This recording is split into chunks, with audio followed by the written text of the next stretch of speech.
Okay, we're live. We're live. Hello, everybody. Welcome to the big show. It's your buddy Bruce here with TWB, traveling with Bruce. There's the sign. You can't miss it. There's the logo. You can't miss it. There's the logo. You can't miss it. But if you look up here, you'll see another logo, and you can't have that logo. We got to miss that logo. We got to change it out. Let's put the correct logo in there. Ooh, yeah, there it is. Sylvan Forest Design logo. Rest in peace, Sylvan. We miss you.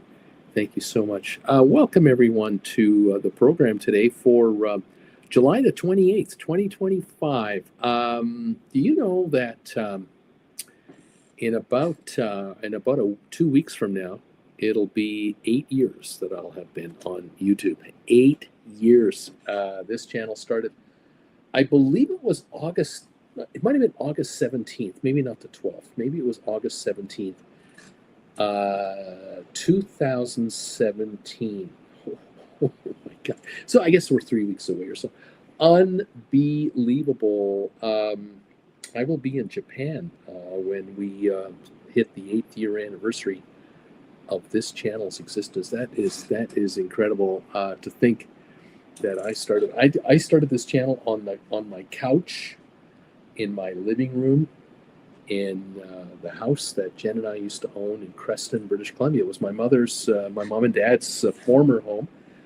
My father passed away. My mother lived in the home another 15 years on her own. And then Jennifer and I took over the house, and Mom was in now a retirement community, very happy. And I started doing YouTube on the living room couch.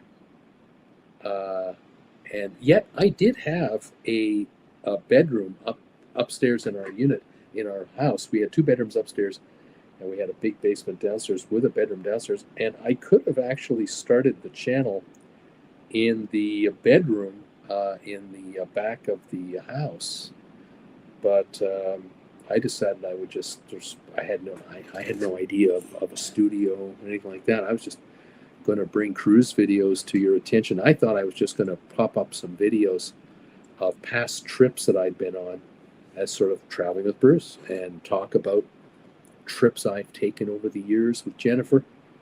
And I immediately posted the first video all about crossing a river in Germany, a little town that was operated. It was a cable ferry, a ferry boat that crosses a river and is attached to a steel line that crosses the river, 2 poles at the end of each side of the river, and these 2 cables, one at the front of the ferry and one at the back of the ferry, went up to this cable that went across the river. And the operator of the ferry would angle the ferry such that the river current would, in effect, push the ferry across the river. And all he had to do was either pull on one of the ropes and slack on the other one to angle the ferry either this way or this way, with the river coming at the ferry's side, starboard side, port side, whatever it was. And that would angle the vessel to be pushed by the river's current while being held by this cable, and it would cross the river. No engine required. Genius. That ferry has been in continuous operation probably since the war years, and maybe even prior to the Second World War. Was probably used. The last time I saw that ferry in operation, before the video, when I shot this actual video on it, it was 2015 that I shot the video. 2017 I posted a video about the thing. The time before I saw that ferry boat was 1961. And I was 6. I was 6 years old in 1961. My mother's parents, my grandparents, lived in this little village in Germany, which was known as West Germany at that time in 1960.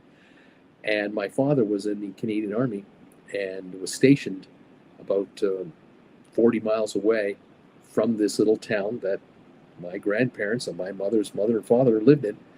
And whenever my father would get a weekend pass, he would grab this Volkswagen camper van he had that he bought in Germany, and we would drive the camper to the grandparents' place. And mom and dad had a plan. I didn't know about this plan, but my mom and dad had a plan. The plan was we would leave on Friday to get to my grandparents' place. And we would spend Friday night with the grandparents. And on Saturday, my sister and I would hang out with my grandparents and their kids, and we'd have activities all day long. And my mom and dad went for a ride in the camper van together, and would return on the Sunday, latter part of the morning, to come back to the house to pick us up that later that day. By noon, by 2 in the afternoon, 3 in the afternoon, we'd leave, go back to where we were staying near the army base. I never put two and two together as a 6-year-old boy that my mom and dad had this camper van and dropped the kids off with grandma and grandpa and went away on their own. And it never occurred to us that, what were they doing with that camper van on Saturday night? Where did they go? Where did they sleep? Oh, wait a minute. They slept in the camper van. Huh. No kids. They're in their 20s, late 20s, early 30s. Oh, I wonder what they were doing. Probably sightseeing, taking pictures, reading poetry to each other. You know, the stuff that all parents do when they're in their late 20s and 30s, and they can get rid of the kids for a night or so. I'm sure that's what it was. I'm sure that's what it was. Anyway, it was a walk down memory lane for me and with my mother to go back in 2015 to this little village known as Feckahagen was the name of this place. And I filmed this ferry going across the river, and I was fascinated by it as an adult now. To watch it as a kid meant nothing to me. As a 6-year-old, clueless up there, I had no idea. But as a 60-year-old, I was 60 at that time, I filmed it with my phone. I thought that was pretty cool, and that was my first ever video that I put on this channel. The cable ferry crossing in what was West Germany. At the time, in 1960, when I was there, my grandparents lived about 12 miles away from East Germany, which would have been, had there been a world war, the front line between East and West Germany against the Soviets and the East Germans and the West Germans and the NATO forces. That was 12 miles away, 20 kilometers. By the time I got there in 2015, the Berlin Wall had fallen in 1989. Unification had happened in 1990. Germany now is one country. And it had already been 25 years that Germany was one country. However, my uncle, who I visited at that time in 2015, told me stories that with the immediate weeks and days after the fall of the Berlin Wall and the border opened between East and West Germany, and East Germans could go west and West Germans could go east to visit each other and whatever they want to do, he would tell me stories about how in a city called Kassel, which is spelled, I think, Kassel, I think, Kassel. That's only about 20 miles from Feckahagen. He was living there in 1990. And at that time, I would have been 35 years old. He was about 42 years old. And he had lived in Kassel when he became an adult.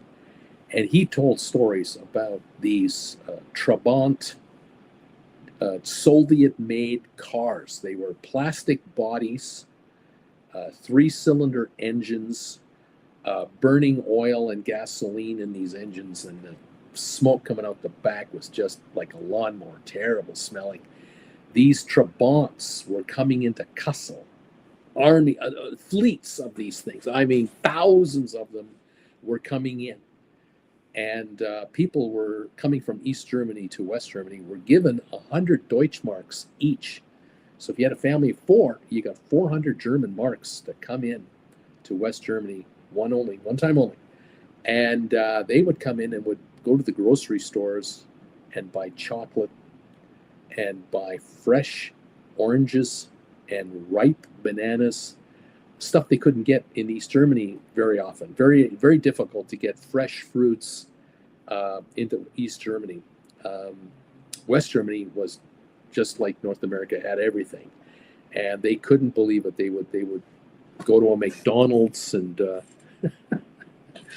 do everything Western, buy clothing and whatever they were doing, and then head back. But he told me that many, many hundreds of Trabants in the first 2 years of the Berlin Wall falling down, hundreds of Trabants were abandoned in Kassel, in his hometown, by people who came over, had money with them already that they were able to get, or they had relatives in West Germany who gave them money, and they bought a used Audi or a used Volkswagen or a used Mercedes in West Germany, which was now unified Germany, and they would drive back to their Eastern Germany homes in what for them was a luxury car, a 4-cylinder, 6-cylinder automobile with air conditioning, AM, FM, stereo, cassette player, sunroof, power windows,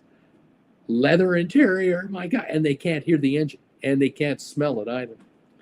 And so many, many Trabants were abandoned in Kassel for the next few years, which were eventually rounded up by the towing truck guys, and they were taken to landfills and disposed of. Fascinating, fascinating stories from way back when.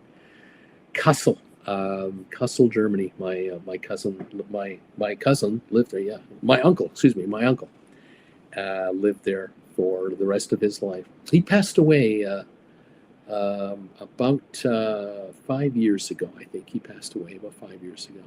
7 years older than I am. He would have been 77 now, but he succumbed to Alzheimer's, and his health deteriorated, unfortunately. So from 2015 to 2000, yeah, about 2021, 5-6 years after I saw him, he passed away. I couldn't believe it, but he lived a happy life and had great stories. My mother's brother is who this guy was. My uncle. He's my mother's brother. Yeah. Welcome to the channel. Walk down memory lane. This channel is going to be 8 years old, and the first channel was an homage to my mother in a way.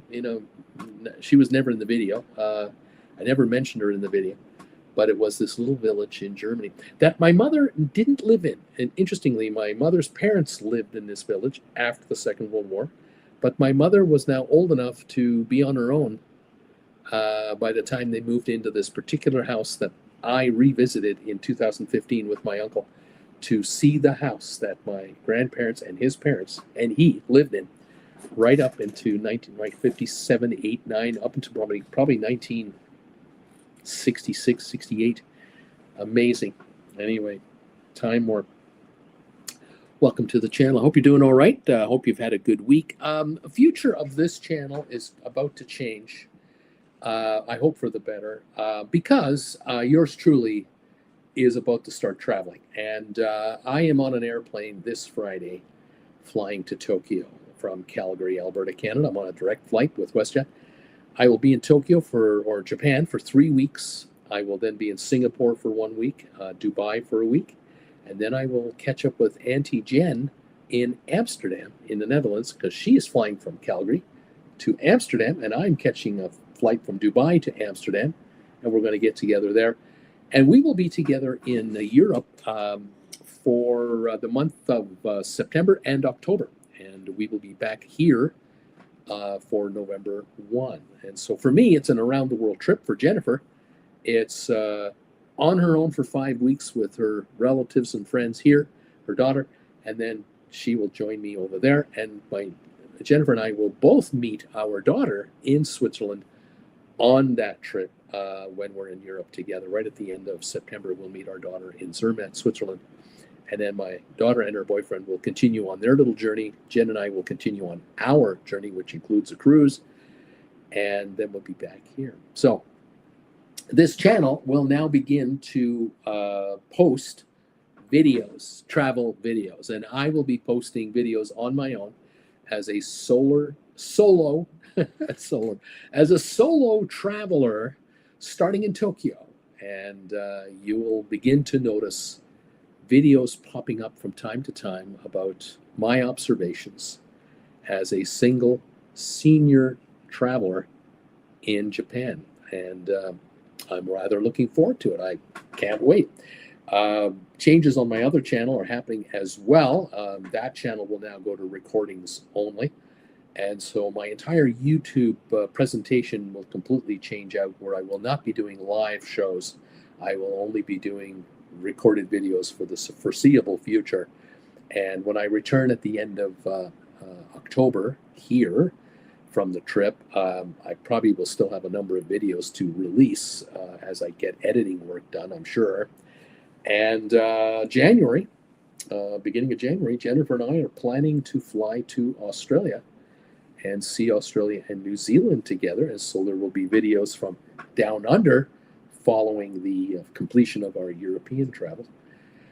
And so hopefully you'll find them enjoyable, entertaining, interesting, knowledgeable. You'll learn something. Perhaps I can teach something. I don't know. And we'll see how it all works out. So thank you for your support and your kind following of this channel over the years, where this channel used to be much more active than it is now, of course. But the cruise ship business going into COVID certainly changed things. And my other channel completely changed Jennifer and my financial situation completely. There's no comparison how much money I make on my other channel. It's the one that carries everything. And so this channel has been more of a hobby for me, and it's now going to be reactivated a little bit. I hope viewers find us, and this channel will grow a little bit. We'll find out when I crank out videos, but it'll have to be from kind of the ground floor again, because this channel has a very loyal, dedicated following that hopefully will grow itself out from here. Welcome all to Traveling with Bruce, TWB, with your buddy Bruce. Thank you all for saying hi. Robert Mailhout is here. I'm number 1 tonight. Thumbs up for Uncle Bruce and Auntie Jen. Good evening. Sharon, number 4 tonight, back after a lovely 5-day cruise on the Liberty of the Seas to Bermuda. To answer your question today, have you circumvented the globe? I have not circumvented the world, but I've been through much of it, but far from all of it. There is that question tonight on the channel if you'd like to answer it. 21 people so far already have answered the question. Have you ever circumvented the world? 14% say, yes, I have. 86% are saying, no, I have not. Thank you for that. And if you can find that thumbs up button for me tonight, please hit it.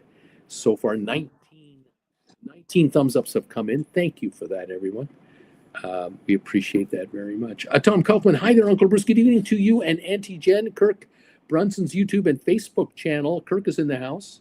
Hi, Bruce and TWB family. Kirk from New York City here, and I'm at work. Kevin Chapman, the author himself, circumvented the world. I haven't circumvented New Jersey. Hot here this week. If only there was some cool water somewhere to jump into. Cheers and bon voyage. Thank you, sir. Ms. M, how exciting, Bruce. Safe travels. I'm looking forward to your recorded videos.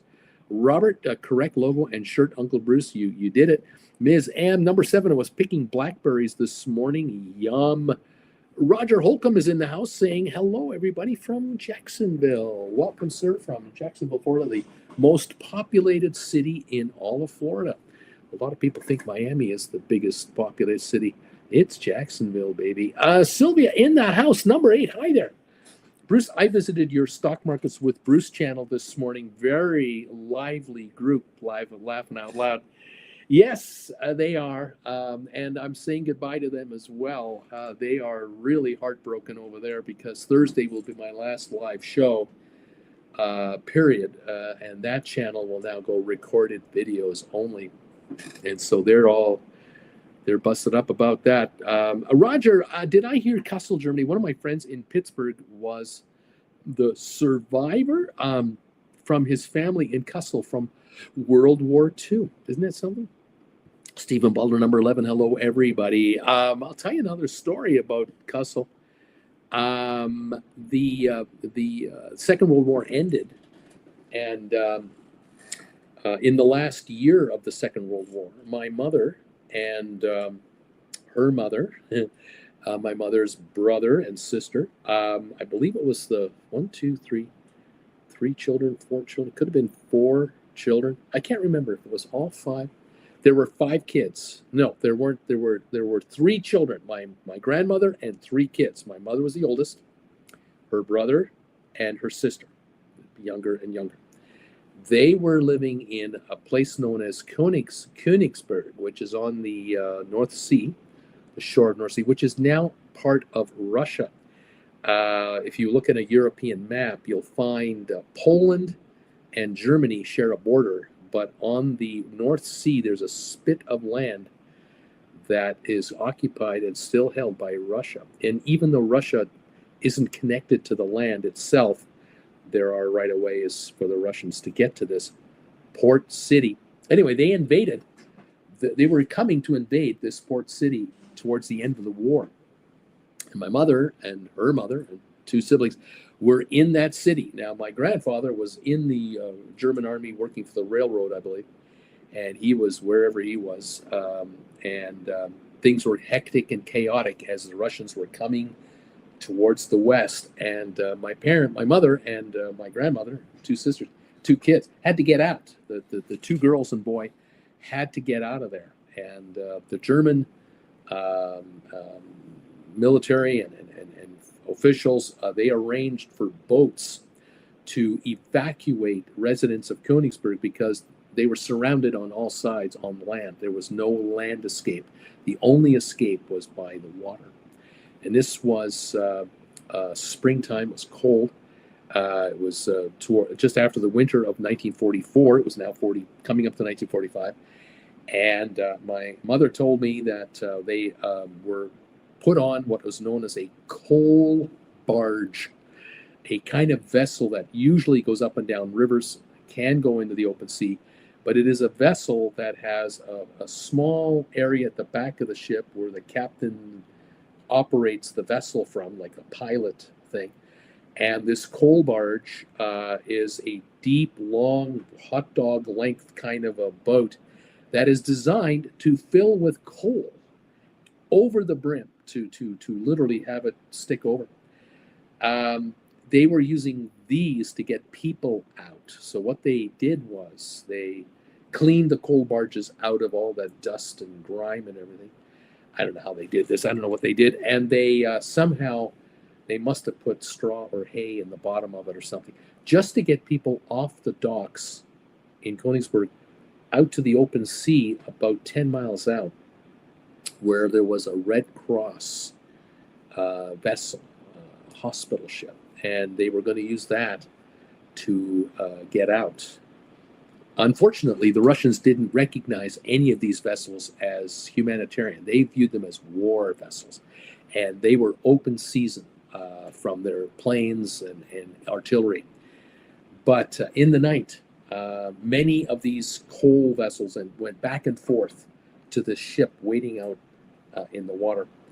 And my mother and her mother and her two siblings got onto one of these hospital ships or one of these evacuation ships. It was like an ocean liner or a ferry boat, and they were placed down below deck, and they were in a huge room with many other people and sleeping bags and who knows what. And the plan was that the ship would now go along the North Sea to the Netherlands, to Holland. And Holland had now been liberated by the Americans and Canadians and the Brits. Mainly the Canadians had liberated a lot of Holland. And this ship had received permission because on board the vessel were refugees from the war. And they were allowed to get out of Germany because the Russians were taking it over. And it was about a 2 or 3 day journey. Unfortunately, in the middle of the night, the ship was being escorted by two sort of tugboats.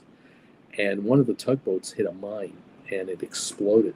And the boat, I don't know if the tugboat sank, but shrapnel from the mine penetrated the ship that my mother and several thousand refugees were on. And the ship had to stop in the sea, and the crew had to quickly bring pumps in that part of the vessel to stabilize the ship and try to patch up the hole in the side of this boat.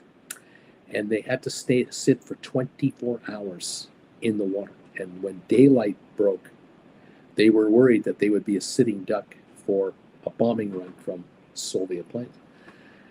Thankfully, it was a foggy day that day, and the ship was shrouded in fog, and no one could see it from above. And so this ship got repaired, and under limited power, continued on her journey towards Holland. And my mother and grandmother made it, and they were taken to, after processing, and of course the officials there made sure that only women and children were processed, and any males were inspected and investigated for being soldiers, Nazi officials, all that sort of stuff. Anyway, my mother and her mother and the two siblings were taken to a camp, a Red Cross kind of a camp, to ride out the war, which took another several months, and then the war ended. But they were not allowed to leave because in those days they had to have been sponsored and had to be able to be looked after by relatives or family before they could go. The problem was my mother's mother did not know where her husband was, did not know whether he was alive or not, and there was no way to find out if he was alive or not because they were Germans, and the German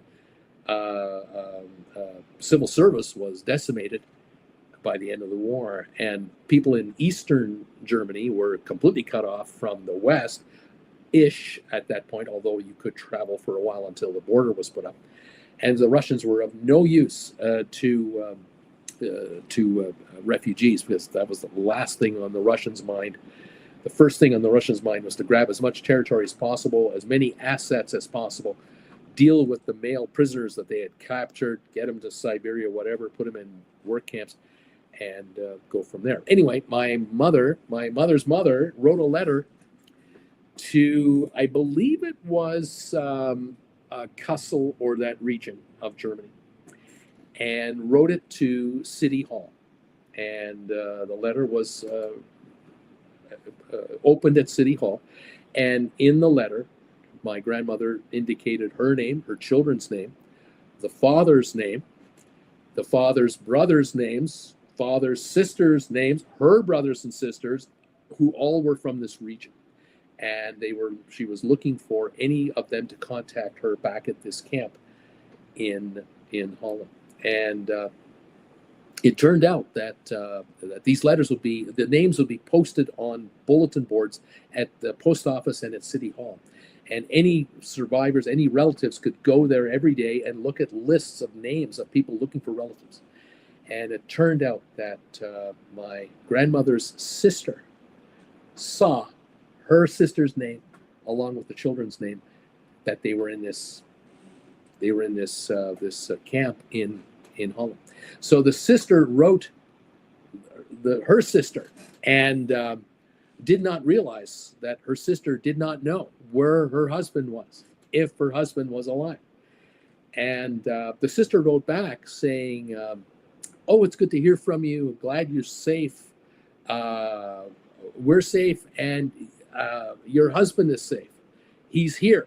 And so now another letter went back saying, "Get him to sponsor us here." And the only way that they would be released from the camp, as far as I realized or I understood, was they had to have the fare for the rail passage wired to the Netherlands, to the camp, so that the passage was paid for. And they were able to get the paperwork to leave Holland, go through to Germany, and come to this location in Germany, so that the Dutch, the Netherlanders, the Hollanders didn't have to worry about these people, because they didn't want to have refugees. They could barely feed themselves. So after all, it's the end of the war. So it worked out. My grandmother and my mother and two siblings went by train to, I believe it was Kassel. I could be wrong, but Could have been Hunmunden. It could have been someone in that region. And they got off the train, and who was waiting for them? Dad was there, the husband, and a couple of other relatives. And my mother's youngest, I think she was the oldest. The next oldest was her sister, and then the brother was the youngest of the three children. He did not know who this man was that was kissing his mother. Did not know who is this strange man that my mom is kissing like crazy, and vice versa. Who is this guy? And then he picked him up and was kissing and hugging him. He had no idea who this man was, and everyone explained to him, "This is your dad. He hasn't seen you since you were born. He never knew his father until he rendezvoused." And my mother remembered my father. The sister kind of remembered Dad. And now the family was reunited, and they ended up staying in another relative's house for a while until they all got settled in. And they all ended up just outside of Hunmunden in a place called Fekkehagen. And that's the story of my mother's post-war adventure and how close they came to danger from the Soviet takeover of what was all of East Germany. And thankfully, they were all in the West, and they stayed in the West and prospered there. And there you go. And there it is. And my grandmother passed away in Fekkehagen, in that area, and they were buried there. And my mother and I visited the graves of my grandmother, her mother, and father in Fekkehagen on this trip in 2015. We were able to stand at the gravesite and the gravestone. And in Germany, you are able to hold a grave site for, I think, maybe 20 years. After 20 years, they move you. I'm not sure how this worked, but you get 10 years for sure that whoever's buried there is buried there, and you can extend it for maybe another 10 or maybe another 20 years. And after that, they dig up the graveyards, and they might cremate bodies after. I'm not sure. There's a rule in Germany about there's only so much real estate to bury people, okay? And there's 60 million in the country, and they turn over every 50, 60 years. So you can't have 500 million graves in Germany after so many generations. You got to, sounds a little drastic, but that's the way it was. In any event, it's all good. Anyway, thank you. Thank you for joining me, and I hope you didn't mind the story too much.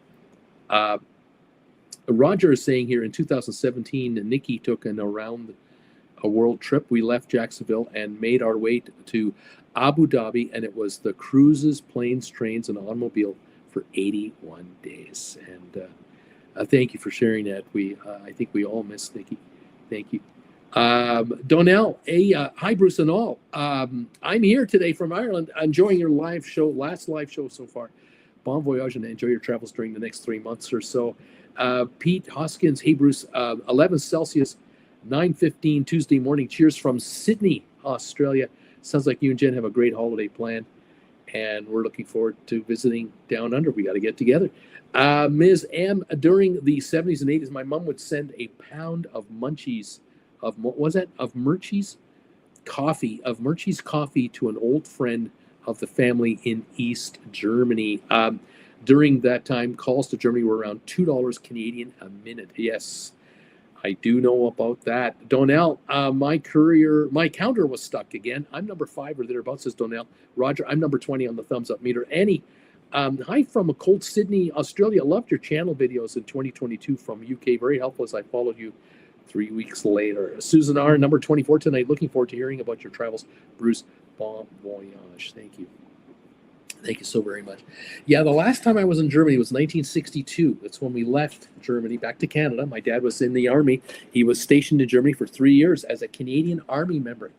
He had become a Canadian citizen and joined the Army. I was Canadian born, so was my sister. Back to Canada we went. And the next time I was in Germany was with my daughter in 2000. Oh boy, 2008. 2008. That was the next time I was in Germany. I hadn't been back since 62, 46 years. Oh my goodness. And we landed in when we landed in Germany, we landed in Berlin. And it was weird for me because I know and I knew from all the stories my parents told me about East and West. We were staying at a Hilton hotel in what was East Germany at one time. And here it was 2008. The wall had fallen 18 years ago, 19 years ago. And here was this brand new Hilton built in a style that looked like it was from the 1950s, this building. Beautiful modern building on the inside, on the outside, very historic looking. And it was freaky for me. I was in East Germany. In my mind, I was in East Germany, even though it was West Germany. And my daughter and I were in Berlin for 4 or 5 days, and we thoroughly enjoyed it. Absolutely thoroughly enjoyed it. We saw all kinds of stuff. The remains of the wall, Checkpoint Charlie. We went to a museum at Checkpoint Charlie together. We went to KaDeWe, the big department store in what was West Germany. We went to a number of other places, Alexanderplatz, definitely East Germany. And that was 2008. And then, ironically, in 2014 and 15, my daughter lived in Berlin with her boyfriend. And we visited her, Jen and I visited her for Christmas and the next April. 2 trips in succession. And as it turned out, I was in Germany again, 2015, with my mother for her final trip to Germany. And I was given a 2-week pass. My uncle said to me, leave your mother with me, my sister, leave me my sister. You go to travel Germany on your own. And I went to East Berlin. I went to Germany and stayed in my daughter's apartment in East Berlin for 2 weeks. Had it all to myself and got to ride a bike that her boyfriend had. They were in Canada at the time, so I had this apartment all to myself. And I shopped there, and I made my own food, and I went out for food out there, and I rode a bike all over East and West Berlin, or what now is Berlin. Incredible, just incredible. That was 2015. Jen and I have been back to Berlin many times since as a couple. Anyway, there you go. Thank you, everyone, for being here. Thank you so much for joining us. Look, news today. I thought I would give you some news today. The CDC has announced the Center for Disease Control, headquartered in Atlanta.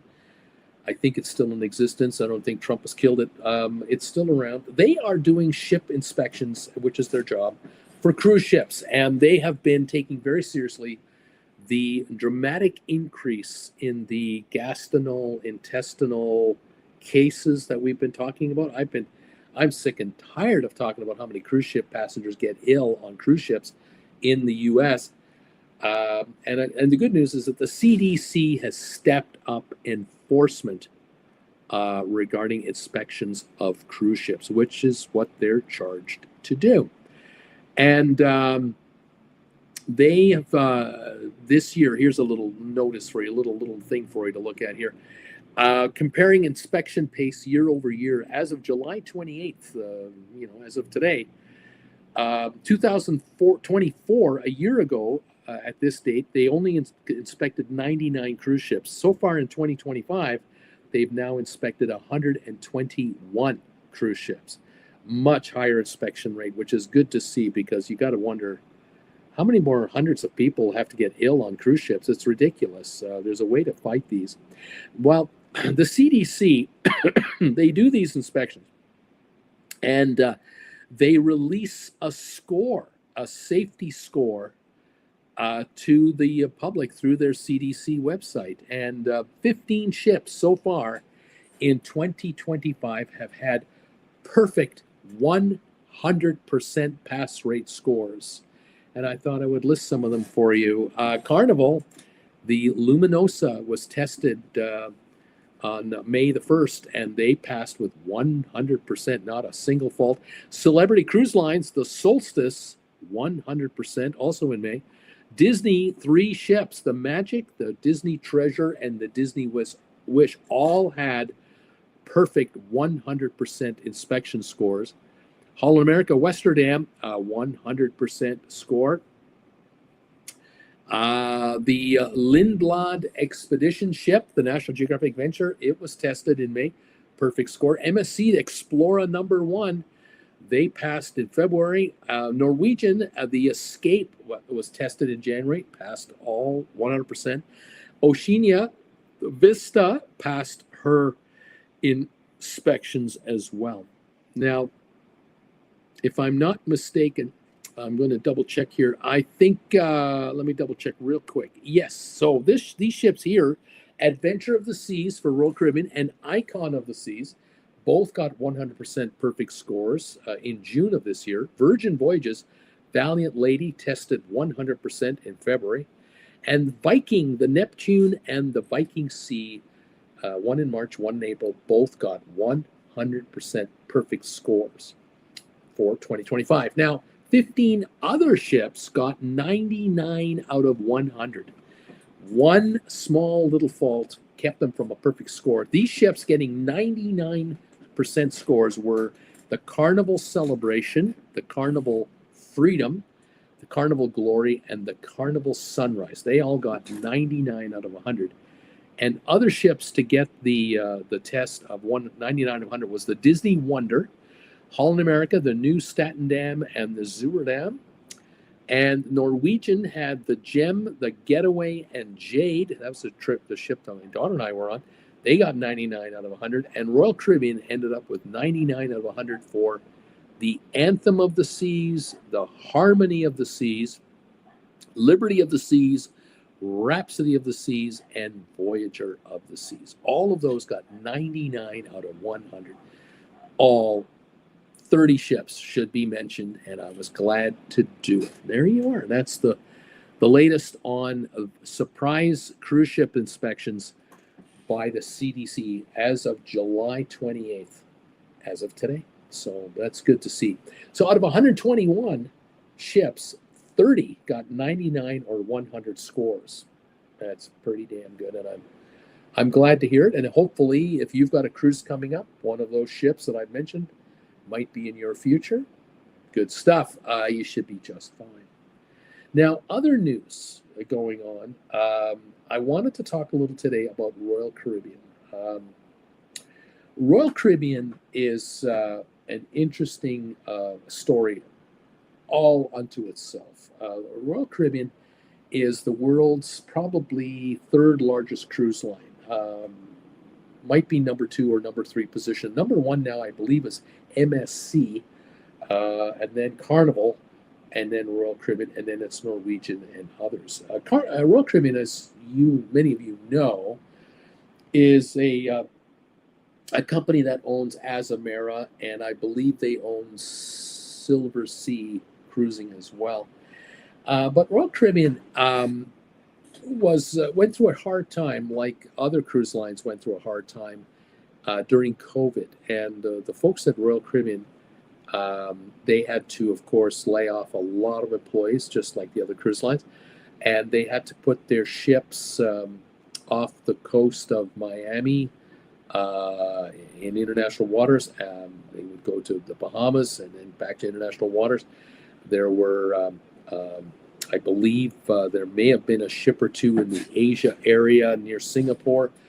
I'm trying to remember if there were any ships parked or idling in Europe when all of this broke out.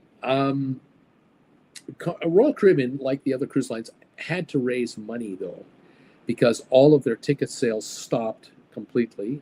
No sailings were globally being done at all, and they were running totally out of cash flow. They needed cash to keep their ships floating, operating with a skeleton crew, keep the fuel on it, keep the plumbing running, keep the electric generators working. These ships had to be ready at a moment's notice to go back in service to look after passengers. And no one knew at the time, if you recall, in 2020, when we were going back to cruising. Nobody knew when the all clear would be given and we could go back to cruising. And so the ships were under tremendous restrictions. They were allowed to come into Miami, but the crews were essentially only allowed to get off the ship if they tested negative for the virus. And anyone going on the ships had to be tested negative to go on the virus. Many of the crews, probably 95% of all crews, were sent home And as you're aware, many of the crew members on cruise ships are not Americans.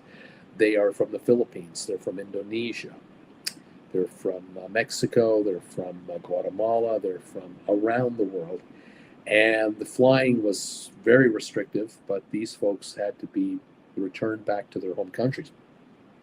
Tremendous cost, tremendous logistical nightmares. The ground crew, the so-called head office staff of Royal Caribbean and others, were furloughed and put on layoffs, and they had to collect unemployment benefits, waiting for the cruise lines to run back up again. And so Royal Caribbean borrowed a lot of money from Wall Street.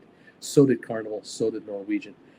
And at the end of it all, by the time it was said and done, Royal Caribbean was $30 billion in debt.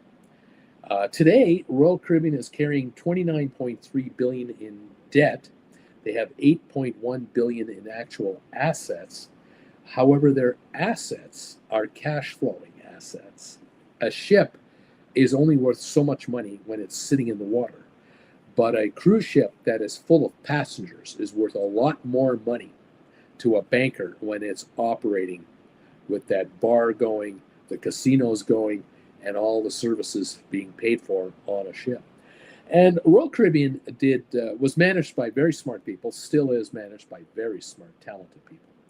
And they have about 19.4 billion in what we call long-term debt, and then they have about 10 billion in debt that they roll over a lot. And they're paying a lot of interest in overall in interest payments. I'm going to guess that Royal Caribbean has debts as low as 3 and 4%, but they also have debts as high as 10 and 12%, and that at the very least, $1.5 to $2 billion a year is needed from Royal Caribbean's cash flow to meet interest payments, not even to pay down debt, just to meet interest payments. Now, they are slowly but surely paying down debt, but they're also rolling over a lot of old debt into new debt. And they have issued shares from their treasury to pay down some of their debt. They could have been 33 billion in debt at one time. Now they're at 29.3. They may have paid off 10% of their debt in the last few years, and they are a profitable corporation. One of the ways to be a profitable cruise line in today's world of cruising is to operate ships that are very efficient in an efficient manner and find ways to extract money from your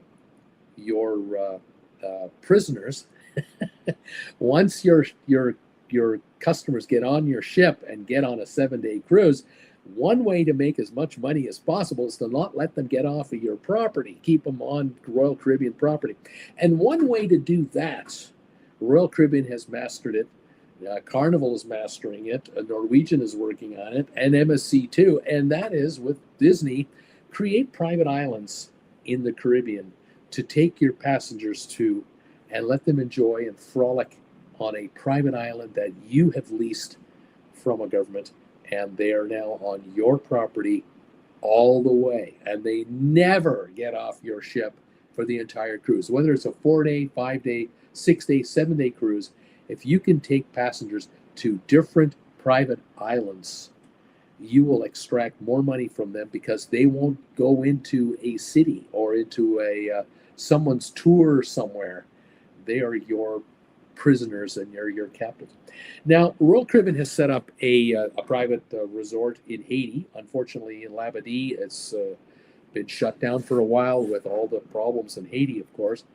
They have created, of course, Coco Key in the Bahamas, and that has proven to be an incredibly successful venture. They're creating a private getaway in the Bahamas, in Nassau, Bahamas. They're creating a property just across from the pier where they bring their ships in. But they've also created two new and are building out two brand new getaways. One in the Pacific in a country called Vanuatu. And I don't know if you know much about it, but in Vanuatu, and I'll show you a little map here, if I can pull it up. Here it is.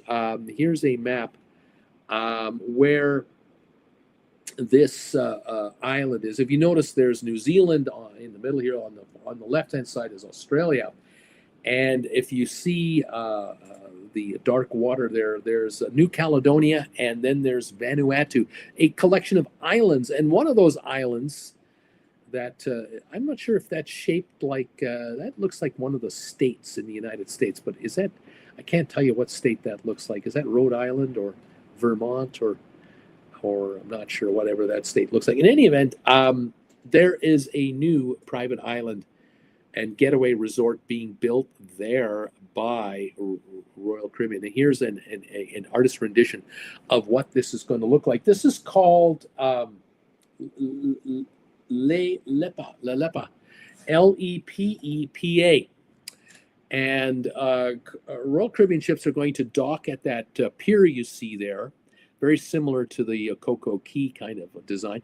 And they are going to have a number of facilities to enjoy on this piece of this island here in Vanuatu. And some of the pictures look something like this. Here's a picture here of that pier.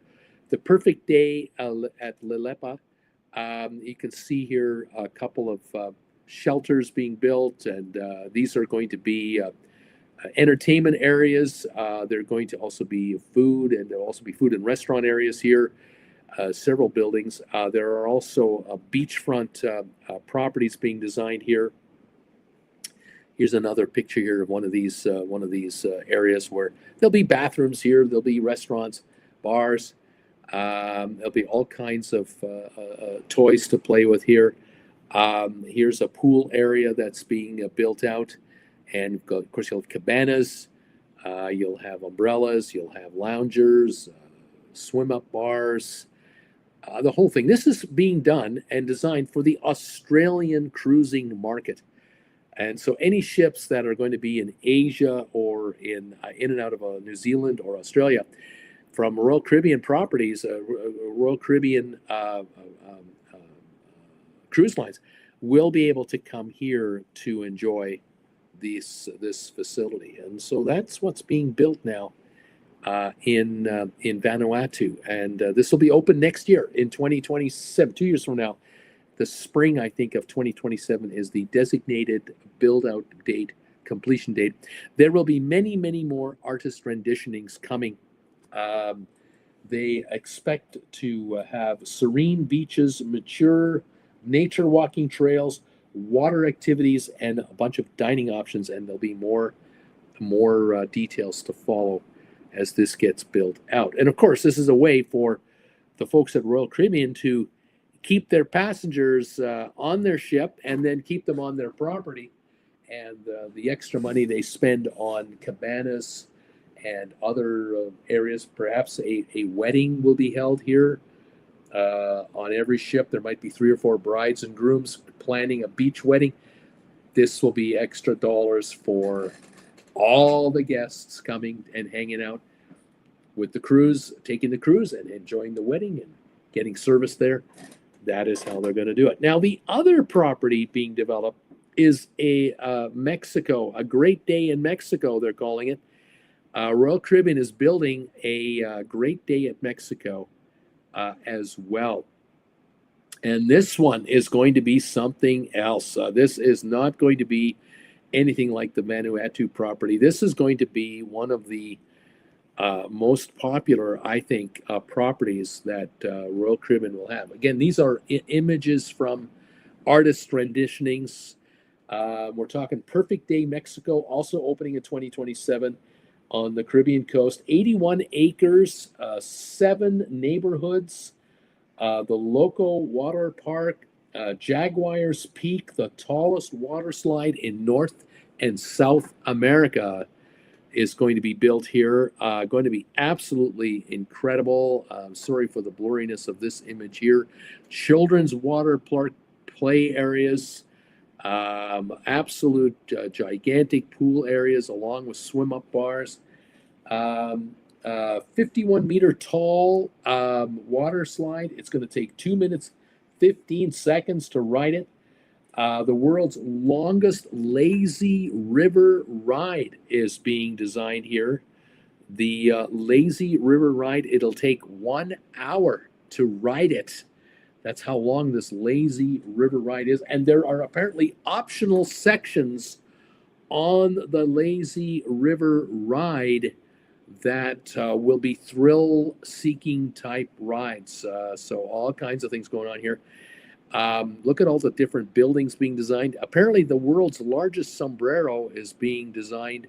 That will be the launch point for a bunch of other water slides. There's a huge wave pool being built here.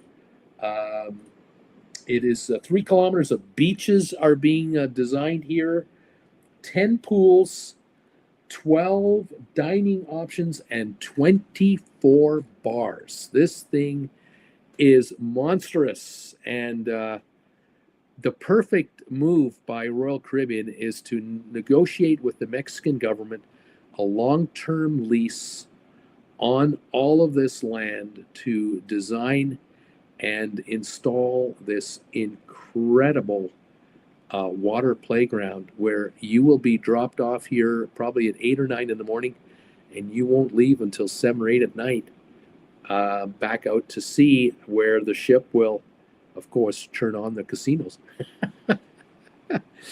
Isn't that something? This is an amazing set of photos. Some are coming in very clearly, some are not so good. I apologize if they are not too good, but you could see what is being planned here. This is going to be just unbelievable. And you can imagine that every day, a ship every day will come in here with 5,000-6,000 passengers. Maybe 2 ships will come in. When you have 3 kilometers of beach, can you imagine how many weddings are going to be held here? How many corporate gatherings are going to be held here? How many family reunions on these ships are going to be done? So if you're into, obviously, an action-packed cruise, the kind of cruise that is full of a lot of, activities for children, teenagers, newlyweds, this will be all encompassing. And of course, all the knowledge that they have garnered from Coco Key and Labadee, they're going to use here. So watch out. This is going to be one heck of a place. So 2027, this is coming, and this will allow Royal Caribbean to continue to make a lot of extra money like they have been enjoying from Labadee and from Coco Key and soon from Nassau and Perfect Day, Mexico. This is going to be a massive boost to the bottom line at Royal Caribbean. Now, another piece of news on Royal Caribbean is going to be the largest cruise ship at sea is about to launch, usurping, I guess, the Icon of the Seas. Might be, I think I'm right if I say the largest ship now is the Icon of the Seas. The new one, the big one, is going to be the Star of the Seas. This is the second largest ship will be the Icon of the Seas, and this is an Icon class ship, taking over the title of the largest ship at sea.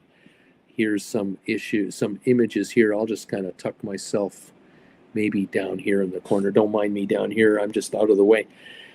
Star of the Seas. Look at this ship. It'll have the world's largest water park at sea. The ship will be doing her pre-maiden sailings August the 20th for 3 nights, August 23rd and 27th for 4 nights, and her maiden voyage will be August 31 of this year, 2025, all from Port Canaveral. This ship registers in at 250,000 gross tons, whereas the Allure of the Seas and the Symphony of the Seas, those ships were about 220,000 tons. This one will be 1,198 feet long. That would be 4 football fields, I guess. 213 feet wide, 20 decks tall, 2,813 cabins, capacity of a minimum easily 5,600 to 7,600 passengers based on cabin capacities. Crew of 2,350 will handle all of the passengers' needs. Look at this image here. This is an artist renditioning. Look at that. Is that incredible? I mean, just look at this. The water park there. all those rides, unbelievable wave runners, you name it. 40 places to eat, 40 dining venues, 40. Here's another shot of the that decks. Look at this. Unbelievable. There's going to be 8 neighborhoods on this ship. Back to the Future musical is going to be playing on board this ship, and it's going to be powered by liquid natural gas. It's the future, my friend. The future, Marty. Here's an image of the middle of the ship here, looking out the back and looking out at the top. This is actually the ship itself, a real shot of the ship under construction. It was being built in Finland, I believe, as the first ship was built out in Finland. She's been undergoing sea trials. They're all done, virtually all done. The ship is going to be delivered to Royal Caribbean in the next few weeks. Here's another image of the actual ship itself. That dome at the front was installed by cranes. Massive cranes were used to install that. I have photos again of artist renditioning of the some of the different dining areas. Here's the one of the main dining rooms. 40 different places to eat on board the ship. Here's another image here, looking out the back of the ship. It's a 2-story dining venue here. Here's another proposed dining venue. I can't even tell you what this one's called. I can't even tell you. Apparently, this looks to me like the part of the buffet area. Look how large. Now, you can imagine if you have anywhere from 5,600 to 7,600 passengers. Can you imagine the capacity that has to be handled in the buffet area alone? Think about this. This, of course, is a snippet, just a little tiny piece of what the buffet is going to look like. Here's some more shots of proposed artist renditionings. There's a swim-up bar where the staff is handling orders from the folks coming up to it. And here's another image here of another area of the ship where all the lovely people are having a lovely time of it. Here's another image here of a pool area that is available. Now, I don't know if this is open to only the public or only families in the suite area. I don't know. Again, these are just proposed images or proposed looks of this ship. Here's, I believe, an image of the skating rink. There is a skating rink on board this ship, deep down below. And this is a picture of a 2-story, at least a 2-story family unit. It could be part of a 3. I might be mistaken. There is this image here that is a 3-story family unit with a slide in the middle of it from the second floor to the first floor. And then there's the top floor. So, yeah, you're going to be talking top dollar here. This is an image here at the back. Or actually in the front where the dome is. That's the front dome area of the ship.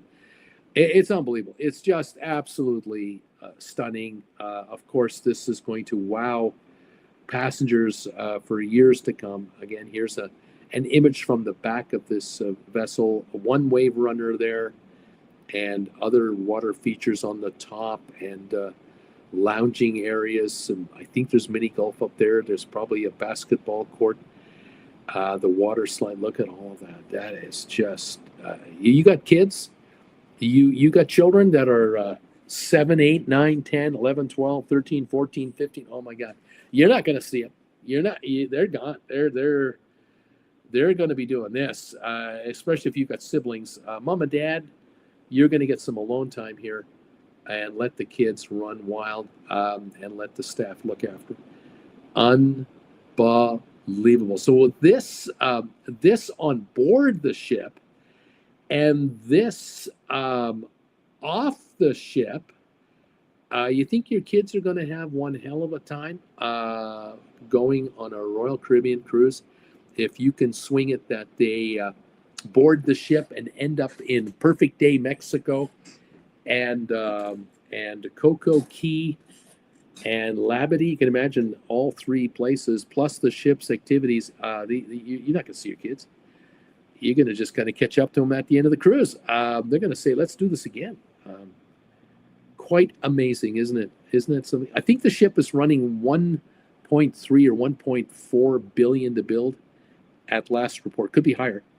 But something tells me that this ship will pay for itself and cover its costs. The last I heard when it comes to these kinds of vessels is that the cost per day to operate these ships is a minimum $1 million a day to run these ships. $1 million a day minimum to run these ships. I would imagine with 7,600 people, you're talking 1.1, 1.2 million a day to run it. But then think about it on the other side. If you have 6,000 people paying 150 a day to 200 a day and up, you're talking 1.2 million a day coming in at 200 a day. Those big cabins, we're talking 2,000 a day per passenger. We're talking in some cases 10, 12, 20,000 a day or more. Some reports of 40, 50,000 a day for some of the biggest units. Not that there are dozens of them, but yes, the gambling part of that ship, the casino, makes a lot of money. There are guests who are comped on ships like this. They are given free passage in some of the nicest rooms on board these ships because they drop $10,000 a day or more in the casino because they're multimillionaires and they got 50 million in the bank and they lose 800 grand in a week on a ship. So they were staying in a 10,000 a night suite with 5,000 a day of amenities, 15,000, it's 100,000 gift. Sometimes they walk away winning money on the ships. Other times they break even. Other times they lose 100 grand. Other times they lose 400 grand. The cruise line works. It works out. The casino director always finds a way to make it all pay. And of course, everyone else who's enjoying themselves on the ships or on these phenomenal private islands where they're spending all kinds of dough for these cabanas at sea and these floating units that are out there, plus all of the folks who are coordinating weddings, corporate gatherings. It all pays for itself and many, many times over. And so congratulations, Royal Caribbean, on figuring out a winning formula for today's cruise traveler. This is nothing, absolutely nothing like cruising back in the 70s and the 80s when my parents would have been on a cruise ship, or any of you out there with parents or grandparents would have been on the Love Boat, holding 1,400 passengers, 1,000 passengers. The Love Boat days are long, long gone when it comes to how Royal Caribbean is conducting their business. Absolutely fascinating, I'm sure. I'm looking forward to hearing from some of you if you ever get on these kinds of ships yourself. Thank you so much for being here. Italy has a burial practice perhaps similar, where I think they add a body after so many years to the existing contents. Ms. M, I worked on Royal Caribbean 1901 as youth staff, and I was on leave from teaching. Our home port in Europe was Venice, but I was in Dubrovnik when 9/11 happened. Those were scary times. Patrick, number 27, thumbs up. Great show today, Bruce. Sharon, what's that in the front of the Star of the Seas? The solarium? It could well be. Oh, it's a theater. It's probably a little of everything. But the Love Boat did fit into Hamilton Harbor in Bermuda. The newer, larger ships can only dock at the west end of the island. That is true, Sharon. You know, the days of the quaint little getaway where the local town band would show up to welcome passengers coming off the show, those days are over. Tugboats, those days are gone. Tugboats? No. You've got these isolated little remote islands that the ship can bring itself into the pier. Doesn't need a tugboat or anything. Have things changed? No kidding, have things changed. Oh my God. And what you can do on a ship now with virtual 3D simulation, that is a big thing coming up, of course. The changes to come still are just mind blowing. AI experiences on cruise ships, yes, of course. Amazing, isn't it? Isn't it just incredible? And yet, they're offering these cruises for fairly affordable prices when you think about what you can now experience on a cruise ship versus what was available 20, 30 years ago and what it costs you today. Yes, it's more expensive than in the past, but then so has inflation. Hasn't it changed things? But cruise lines are offering value for the money. Now, if you go on the Allure of the Seas, the Oasis of the Seas, I'm sure you can get a really good deal on those monster ships compared to the Star of the Seas for a while. But a few years from now, the Icon of the Seas, the Star of the Seas, will be a very good value too as new ships keep coming, because the Royal Caribbean is not going to stop. They have to replace their oldest ships with these new versions and to maximize profits on a high volume basis. Truly stunning to watch how these cruise lines are evolving year in and year out and year in and year out. Quite amazing. Yes, indeed. Thank you for joining me today. I hope you didn't mind today's show. Thank you again for those of you who took the time to answer the poll question. Looks like 35 answers have come in now. Thank you for that. 89% have never circumvented the world. 11% of you have. That's about what? That's about 5 of you. So 4 or 5 of you out of the 35. It's my turn. I'm going to circumvent the world. Looking forward to it. Thank you for the 30 thumbs ups tonight already. If you're watching on the rerun, please help us out and hit that thumbs up button if you can. It helps YouTube find us. I'm looking forward to delivering videos to all of you. I hope you enjoy them. You get time to watch them, comment on them. Do let me know what you think. Thank you again for all of your loyal following of this channel for 8 years coming up in a few weeks. Unbelievable. It's been one heck of a run, I got to say. Miss M, thank you. Bruce, bon voyage. Veal Gluck, Sharon, wishing you fabulous and safe travels. Love to Jen. Definitely, we will definitely enjoy that part of our ship together when we get together again. Thank you all. I can't wait to see your pics from the Japanese baseball. I'm going. I'm going.